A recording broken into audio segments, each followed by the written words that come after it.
there. Let's get to our super chat here. Abe says, you're Mount Rushmore of all-time NFL players. All right, John, I'm going to have you give me. It's going to be tough for you. I might have you give me your 21st century, 1, 2, if you can, because it's going to be like, I'm not going to go back into times when I did it. So I'm going to try and do 2000 onward, which might be easy, but not that easy. There's a lot of good options in there, but I'll let you kick it off. Give me your Mount Rushmore. Go all time first. All right. It might be hard for you to do, but you got to do it. Well, it starts with Jim Brown. I mean, anybody I've ever spoken to just brings him up first. You got to put a quarterback on there. I'm going to go Montana. Defensive player, you got to put a defensive player, and I'm going to go LT, which is going to upset some Eagles fans, but I think he's the best defensive player, at least until the modern era, and he's modern era, so it's tough. But and then I'll go Jerry Rice. I'll go Jerry Rice. That's the 4. And there's you don't have Brady on yours, huh? No, I'm only you could put 4 quarterback. I mean, to be honest, I don't want to do. I don't want to do that. So it's very easy to go. I mean, the modern one's pretty hard to do without. The only one I would say is just about everybody, at least everybody who follows his long-time historian of the NFL. The only guy I would say we get 100% is Jim Brown. I literally think he'd get 100%. And there's always probably one knucklehead, but you get my point. Right. That's how well regarded he is. And that's why I picked him first. But yeah, I think that's a good 4. All right. I'm going to give you 4 I like from post 2000. I want the people in the chat to help me out because I got a couple of names here that I'm going back and forth between. Obvious one's got to be Tom Brady and Peyton Manning. I mean, how can you make Mount Rushmore post 2000 without those 2 guys on it? I don't think you can. All right. So I'm going to go. Modern era should be 4 quarterbacks, but right. Breeze, and then you could go Rodgers. I mean, it'd be simple, but I don't want to do that. I feel like that takes a little bit of the fun out of it. So I'm going to go with these 4. All right. I'm going to go Tom Brady, Peyton Manning. Can you go Aaron Donald? Oh, he's on mine. I'll tell you that. And then Ed Reed, maybe? Or would you go Drew Brees? Well, I mean, I'm only telling you because Ray Lewis. I don't want to put 4 quarterbacks on there. So I'm only picking 1, and I'll go Brady 1. That's it. I'm not. Now you could put 4 quarterbacks on there if you wanted to, and you'd probably be right. But yeah, okay, that's how much the game has shifted. But I don't want to do that. So I got to put a defender on there. I'm putting Aaron Donald. And then if I follow you got to put a skill position player on there. Megatron. Boy, there's so many. I guess I would go. It's funny. I debate between Barry Sanders and Calvin Johnson, which is interestingly the same team, and they were pretty shitty throughout the entire time, but they're so gifted. But I'll go Barry Sanders. Was he post 2000 though, Barry? When was most of his playing days? Well, I'm going modern. I'm not. That's fine. Forgot your post. Yeah, that's good. And 4th, boy, that's tough. Boy, I start thinking about, and maybe some bias because I covered him, but yeah, I'm going to go Randy Moss. Yeah, Randy's a good one. Can't go wrong with Randy. What about you covered Adrian Peterson? Could he be in this conversation or in the conversation? But what about LaDainian Tomlinson? When I don't think LT's tremendous. I think you would have to go for that type of player. I think you got to get past Marshall Faulk before you get. Yeah, that's true. See, when I was a kid, John, I had two jerseys in my life that weren't Eagles jerseys when it comes to football. I had the powder blue San Diego Chargers LaDainian Tomlinson jersey, and I had the royal purple Adrian Peterson jersey. Those are the two jerseys I had as a kid that I would wear. That's a Jeff Kirk.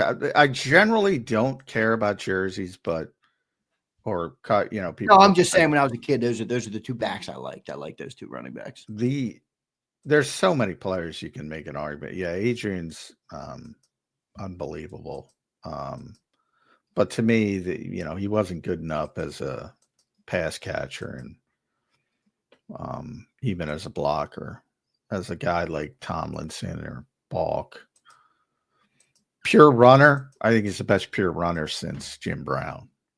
But I think Emmitt Smith is more well-rounded as a running back. You can throw him on there. There's so many players. It's hard. Would Dawkins be in the conversation from like a not from a full NFL, not from a league full NFL perspective. JJ Watt would be. JJ Watt would be a great one. What about Gronk? Gronk's a great one, Abe. Yeah, I don't. There's not enough. It's tough for a tight end to be in that, but he might be the best tight end of all time.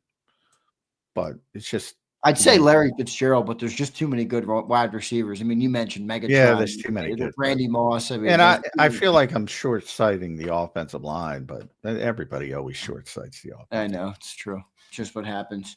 Ed Reed would be a good one. I think I had him on mine, but it's a good one. It's good conversation.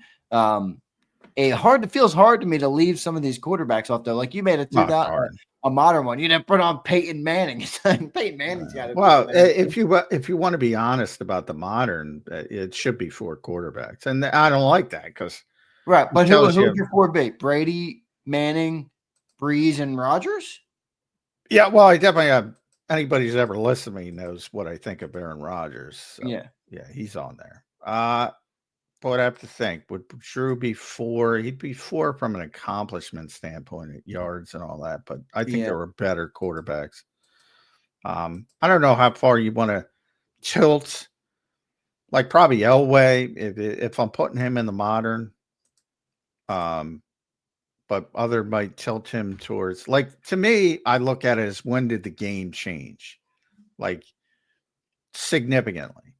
And Montana's in that same category as well. It was definitely different, but he's not in the Bradshaw category. Those guys. But brings up a good one. What about Mahomes? Yeah, I mean, maybe it's biased after watching that shitty performance in the Super Bowl. Yeah, he's had a couple. And I always argue you shouldn't judge things on one game, but it's hard to. Boy, that was bad. Yeah.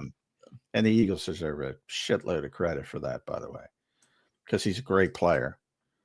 But I've never thought he was as good as Rodgers in his prime. I don't think anybody's as good as Rodgers in prime. I don't think Brady is. I always say it all the time. I don't think at his height, not now, not 41 with the Jets. At his height, nobody played the position at a higher level than Aaron Rodgers. Nobody. I don't care about his politics. I don't care about that he upsets you with what he says on Pat McAfee's show. He was unstoppable. And then people say, oh, he only won 1 Super Bowl. I hate those people. He was damn good. I remember he used to throw like. That's how I judge when I judge football. Who is the best at their particular job? It's the ultimate team sport, as Nick Sirianni says. Who does their job better than anybody else? And at his height, there's no one who ever played the position at a higher level than Aaron Rodgers. Really? Yep. Now I go back and again I differentiate. It was a lot easier for him than Terry Bradshaw and Joe Montana. Yeah, well, they keep those guys out of it because they were such a different time. Go Brady, Breeze, Oh yeah, he played it, and they would admit that. I've heard Tom say that. I feel like Brady was so good at all the other things of being a quarterback. Absolutely is that, and people think it's that insult. No, yeah, you're not saying Brady's not good. You're just saying Aaron was that good. Yeah. The guy's a 4-time MVP. Could have been a 6 or 7-time MVP if they didn't get tired of giving it to him. I mean, the height of his career, just watching him play the position, and you can go to Game Pass and watch every freaking game. It was unbelievable. It was unbelievable how he could manipulate things at the line of scrimmage. His cadence.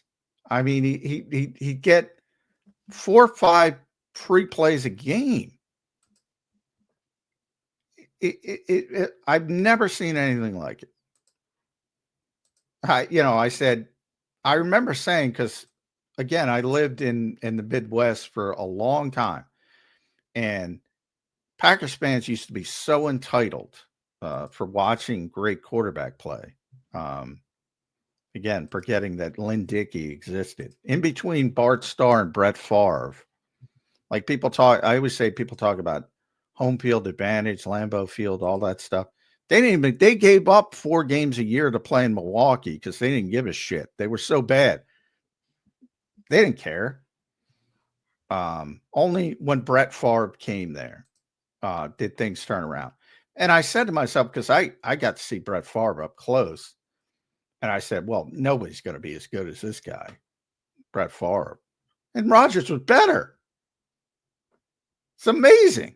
They had a quarter century, and actually more than that, of just ridiculous quarterback play. Yeah.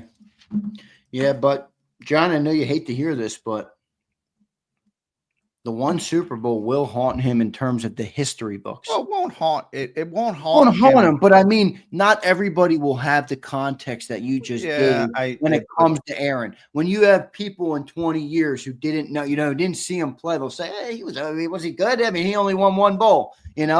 So that will haunt him. I think there's a difference between people. Like, to him, I don't think it cares because he knows what his peers think of him. Like, I think there's like if you hear Tom Brady talk about. Yeah, like, but did he underachieve to some extent? Like, at what point do you put a premium on winning the Super Bowl? Well, we've had this discussion with 97 players. To me, and I acknowledge I'm in the minority. To me, it doesn't matter nearly as much to most people because it is the ultimate team game. That's not a cliche from Nick Sirianni. That's what it is. It's the ultimate team game. And if the best quarterback won every year, you had that probably 4 or 5 year run when he was winning MVPs, and I don't know, they were winning 13 games every year. They would have won every year if it was just about the best quarterback. It'd be so easy and so boring. Yeah, it would. But to his peers, they know what he is, and to the people in the industry, they know what he is. And again, I'm not talking about the off the field stuff and all that kind of crap. And even at 41, I say right now, at 41, he's not nearly the player he once was. At 41, I think he would turn Minnesota into a Super Bowl contender, as opposed to the 23-year-old they have, where I say, well, they're not going to win. They're not going to be relevant. Right. I could be completely wrong because Father Time gets everybody. And, but if you look at his time with the Jets, even last year, if you look at his numbers and you go, Jesus, the guy threw for 3,900 yards and 28 touchdowns. And that's the shitty Aaron Rodgers at 40 years old. It's like the shittiest version we've seen in the last 20 years. And the guy's still throwing dimes that nobody else can throw. I remember Jeff Ulbrich. And people could probably look this up. This is last year. Saying, showing his defensive players a throw he made at training camps, just some bullshit. There's like nobody else in the world who can make this throw. Nobody else in the world. And he's 40 years old or 41 years old. That's what you have. He's trying to hype up his team. That's what you have at the quarterback position. I mean, I would say the guys who resonate with me, and that's why I put Randy on there, are the guys who are, and Saquon is in this category as well. His peers are in awe of him. And when you're at the highest level, right, and your peers are in awe of you, those are the guys that, since I've been covering the sport, And I always talk about it with Randy. I talk about it with Adrian Peterson. Now I talk about it with Saquon, to a certain extent, AJ, Lane, Kelsey. The Eagles got a shitload of good players. Yeah, they do. When your peers are in awe of you, that's when you start talking about true greatness. Rarefied air when your peers start talking about you like that, because let's be real, these are all rare athletes. I mean, to make it to Exactly. the leagues That's the is very point. hard. Yeah. You're like the top 1% of the top 1%. Yeah. Those guys. Yep. Those guys. And that's where Aaron is. His peers aren't all of them. Even though, they might not like him as a person, but that's a different conversation. All right. If you made a 4 that were no quarterbacks, I guess you already had 3 that were no quarterbacks. Yeah. So it would be easier. What about Ray Lewis, Ed Reed, Aaron Donald? Oh, that's a lot of defense. Yeah, I mean, Ray's in the conversation more than Ed. And again, we're talking Ray's over Ed. Yeah. We're talking the highest of highest here. Defensively, I start with Aaron Donald. Again, same thing. Yep. Peers aren't all of them. When Brandon Brooks, a multi-time, I mean, he's just like, you can't block him. You can't block him. To me, he's the best defender of the modern era. And then you could start JJ Watt's in the conversation. He's tremendous. It's harder for me to put defensive backs in there just because they don't have as much impact as defensive linemen, and even linebackers now. You see the shift from. And Vic talks about this all the time. He started his career as an all-ball linebacker. That's where defensive football has changed the most. They don't play 3 linebackers. They play 2 for the most part, sometimes 1. It's hard for the back 7 guys to have as much of an impact as the front guys. So that's why for me, it starts with Donald and JJ Watt on defense. If you had to rank Adrian Peterson, LaDainian Tomlinson, and Marshall Faulk, how would you do it?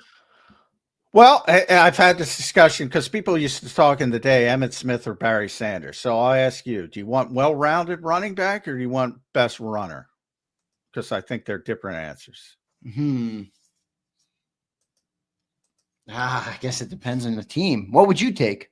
I'll defer to you. I would take well-rounded. I would always take Emmitt Smith over Barry Sanders, but Barry Sanders is the best runner. Adrian Peterson is the best runner. Marshall Faulk's the best player of that group. And then I would put LT second and Adrian third because he wasn't nearly as well-rounded. But if you just need somebody to run the ball and that's it, then Adrian's number 1. Oh, so you got Adrian behind just because of the well-rounded thing for LT? Yeah. Adrian could not catch the football consistently and was a poor pass protector. Right. Great runner. Yeah. Phenomenal runner. He could run though. Holy shit. I think he's the best runner I've ever seen. And I think he's the best from the people I talked to. He's the best runner since Jim Brown. What was it like covering him? You like covering him? Was he a good, you always have a good guy. I always say, he had some issues later in his career with, not later. He had some issues evidently throughout. He's got a bunch of kids from a bunch of different women. Very Crow-Marty like Antonio Crow-Marty, and gotten some trouble. So I always said, if you would have asked me about Darren Sharper, one of the nicest people I've ever met. Well, Google what Darren Sharper did. I don't know. He was nice to me. I always tell the story. His hand strength was unbelievable. You couldn't shake the guy's hand. He'd break your hand. And he wasn't trying to be an asshole. Like there was a player on the Eagles trying to be an asshole about shaking hands. He's unbelievable strength, best pure runner I've ever seen. And I just saw the greatest rushing season of all time. And Saquon's phenomenal. But Adrian's the best pure runner I've ever seen. But he was not good at the other parts of the job. he could catch the football, but he's very much like Saquon with catching the football. Like he could do it, but he is very inconsistent. And then pass protection, he was just bad, and a lot of running backs are bad at it, but he was not good at it. Pretty good stuff there. Hey, great question, man. Love talking to Johnny Mac about some of the older football guys and just getting, picking his brain on some of the storied NFL, some of the players that have come through this NFL. Great stuff here. Let's get a couple more super chats. Vulnerable Vitality checks in. What's up, brother? You won our giveaway yesterday, John. Vulnerable Vitality, one of our great viewers here. Big fan of Johnny Mac, and he's out in KC Cheeseland, out in Missouri. He says, "Happy Friday. First drinks of the weekend on me. Take care, guys. Thank you, Vulnerable." Yeah, boy. I wish it would get nice out so I could have a drink out. You having a drink tonight, Johnny Mac? Drinking a beer tonight? You grill? I guess it's not a good day to grill out. It's not very nice out. But not very nice out. Yeah, I'm waiting for the weather to break. Although, man, never ends, man. My wife is a pain in the ass because she hates humidity. And she wanted the air conditioning on yesterday. And I'm like, come on, really? It just bothers me. Like, it's not the time to turn. Yeah, so at some point I'm tapping out. I'm right. All right. I don't want to hear you keep talking about how humid it is. So just turn it on. Turn on the air. Nothing works. It's not working. Coming off the wind. I'm like, I can't get a break here, man. Oh, man. Never. So now I got to deal with that. And I guarantee you the Eagles are going to pick up next week, and there's going to be Sirianni press conferences and extensions. And I hope I'm going to be out of the studio all week next week, John. And yeah, it's picking up next week. That's my prediction. I wish I went this week. I got my godson's baptism down in Florida. And then my girlfriend's birthday. I'm going to be in Florida for a fucking week. So I got to work from there. I mean, there's nothing I hate more than working from out of the studio. But I digress. So you might luck out. They might take it one more week, but it's going to start picking up soon. And I'm going to have to say the minute I say, all right, I'm going to have these, guys come over to fix it. I guarantee you, Eagles will pop up press conference. You'll be checking it. Yeah, I guarantee it. Yeah, anyway. Good stuff there, John. Hope it all works out tonight. Hope you have time to enjoy a nice cold beer or whatever it is you like to drink on a Friday night, JMac. Leon Banks checks in. He says, JMac, when you played in the 50s, what position? What kind of super chat is that, man? You backhanded compliment Johnny Mac? Is that what that is? The age, people. It's been going on there's a lot of good. You can do better with the age jokes. I would say, I like. What is your social security number in Roman numerals? Say something like that. Yeah. A lot of people, because I'm big now, I got to lose weight, but I actually played safety, but that's like 1,000 pounds ago. So yeah, right. That's fun. In the 1950s. Yeah. Couldn't catch well enough. I didn't. Football I played CYO, but after 8th grade, I was done on football. I like basketball. Yeah, I like basketball much better. Yeah, basketball was my sport. I love playing. I was a hockey player, John. When you play hockey, you don't have time for any other sport. It sucks as a kid. But when I wasn't at hockey, I was always shooting hoops. That was my favorite thing to do. But all right, Johnny Mac, couple minutes left on the week, brother. I thought we had a pretty damn good week. We busted through number 1,000 episode. We're now on 1,002. 1,002nd, 1,002, I guess you would say. Moving right along, Johnny Mac, onward on the next 1,000. Your final thoughts on this Friday edition as we prepare. Enjoy the weekend because it's ramping up. The draft is coming. We're going to get pre-draft ability with Howie. We're going to get Nick's extension coming up, all that. And then the draft, and we're going to have rookie minicamp. We're getting in it. So then you get that little break. The bigger break is June 10th, I think, is the minicamp day. And then June 10th to July. Then you're getting all the preview stuff. But it's coming. Good stuff, Johnny Mac. John, well done this week. Pretty exciting. Good milestone too that we hit on Birds 365. We did a couple of giveaways yesterday, John, for it. I'm going to do a couple of more today on the show after on Zander time here once we get done. But pretty good week, Johnny Mac, as we get closer here to the NFL draft. Well done by you, brother. All right, thanks everybody. Enjoy the weekend. All right, Johnny Mac. There's John McMullen here on Birds 365 checking in. Great week of shows, great week of content, great discussion on the Mount Rushmore. Abe, thank you for dropping in that super chat. Thought that was pretty good stuff there. I will have a couple of giveaways.